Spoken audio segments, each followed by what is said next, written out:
Assalamualaikum warahmatullahi wabarakatuh. Halo teman-teman, perkenalkan nama aku Aisyah Hanifah dari Prodi Bimbingan Konseling dan Islam di Institut Ummul Qura Al-Islami Bogor.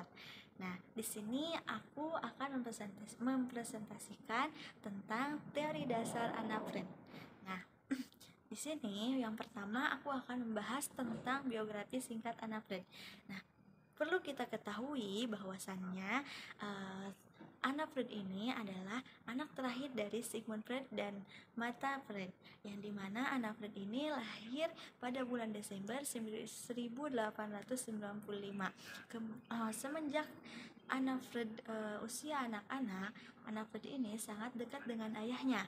Kemudian Anna Freud ini mengikuti jejak ayahnya, yaitu mendalami psikoanalisis dan akhirnya menjadi anggota Wina Masyarakat Psikoanalisis.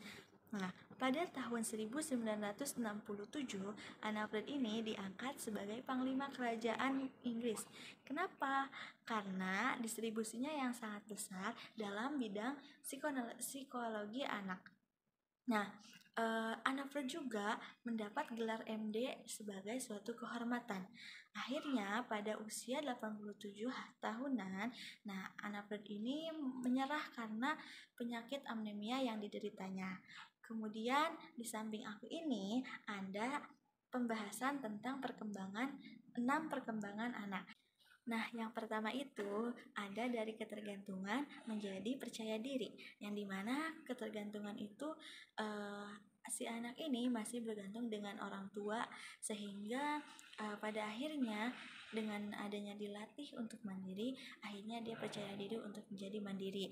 Nah, yang kedua itu ada dari menghisap menjadi makanan keras, yang dimana menghisap ini yaitu meminum air susu ASI ibu. Nah, yang menjadi makanan keras itu maksudnya dia itu memakan makanan yang selain ASI. Nah, selanjutnya yang ketiga itu ada dari mengontrol menjadi bisa mengontrol urinasinya.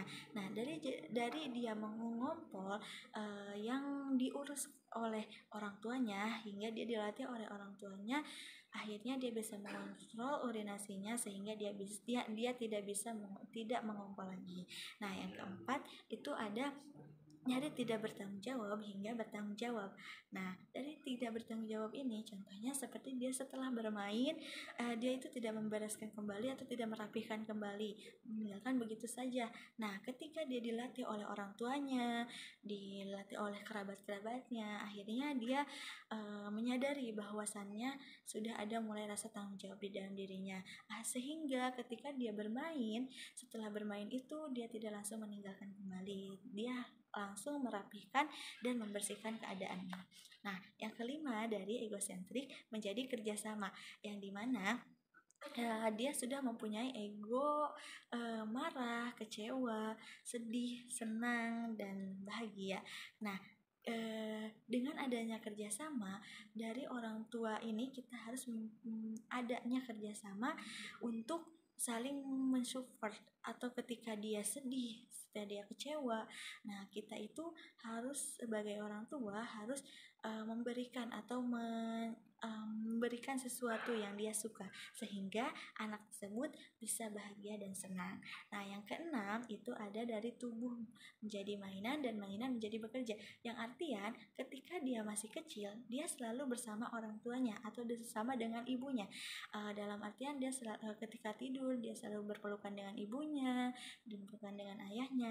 Nah, setelah dewasa atau setelah menginjak remaja, dia harus mulai berlatih sendiri. Akhirnya menggantikan sosok seorang ibu atau seorang ayah, bisa menggantikannya dengan guling atau boneka dan lain-lain. Nah, yang selanjutnya ada Freud juga membuat 10 mekanisme pertahanan ego, yang dimana 5 tersebut dari kolaborasi dari dia. Nah, Nah, yang pertama itu ada repression, yang dimana motivasi untuk melupakan, menekannya ke dalam alam bawah sadar.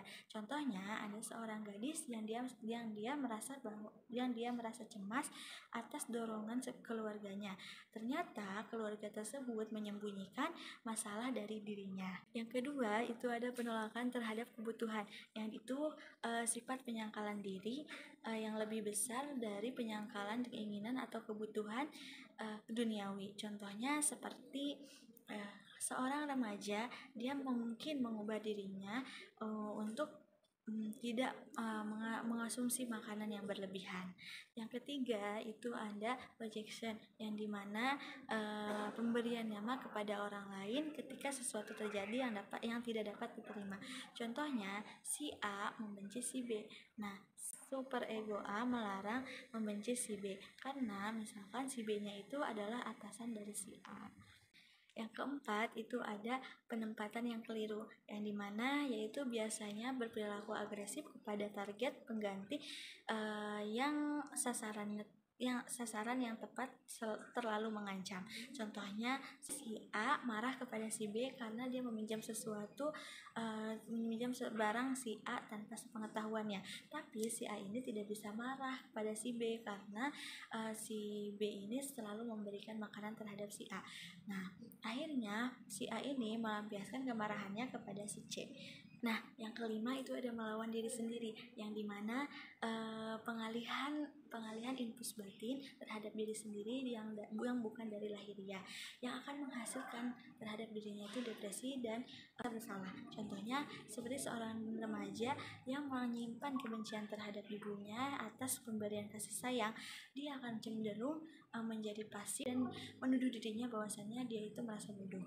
Yang keenam itu ada reaction permission, yang dimana upaya pengendalian dorongan-dorongan primitif agar tidak muncul. Nah, contohnya seperti ada seorang kakak yang iri hati terhadap seorang adiknya. Ia memperlihatkan sikapnya itu sebaliknya, seolah-olah dia biasa saja.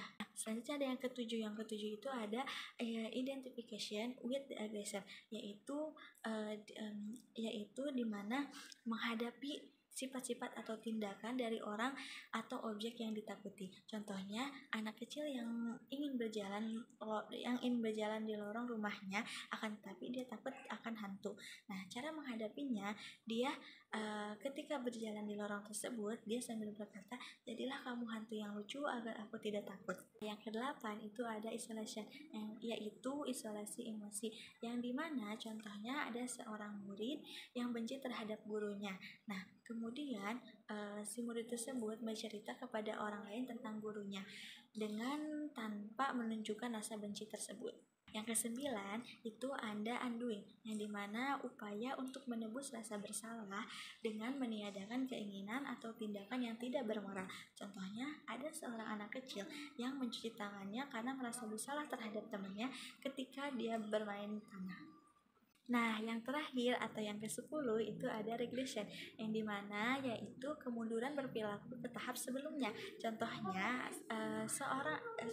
anak yang sudah besar mengompol atau mengisap jarinya atau marah-marah sambil berguling di lantai seperti anak kecil yang agar keinginannya itu terwujudkan.